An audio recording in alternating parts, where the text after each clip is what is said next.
கன்னியாகுமரியில் பெண் ஊழியர்களிடம் அத்துமீறும் பேரூராட்சி தலைவர் மீது நடவடிக்கை எடுக்க வேண்டும் என கோரிக்கை எழுந்துள்ளது. கன்னியாகுமரி மாவட்டம் ரீதாபுரம் பேரூராட்சி தலைவராக இருந்து வருபவர் எட்வின் ஜோஸ்.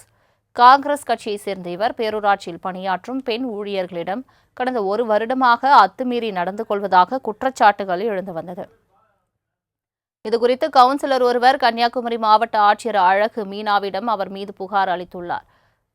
பெண் ஊழியரிடம் பேரூராட்சி தலைவர் எட்வின் ஜோஸ் அத்துமீறும் 10க்கும் மேற்பட்ட சிசிடிவி காட்சிகளை அவர் ஆதாரமாக அளித்துள்ளார். துறை ரீதியான விசாரணைக்கு மாவட்ட ஆட்சியர் உத்தரவிட்ட நிலையில் பேரூராட்சி தலைவர் எட்வின் ஜோஸ் பெண் ஊழியரின் கைப்பையை பறித்துக் கொண்டு அவரை அலைகழிக்கும் வீடியோ வெளியாகி பரபரப்பை ஏற்படுத்தியுள்ளது.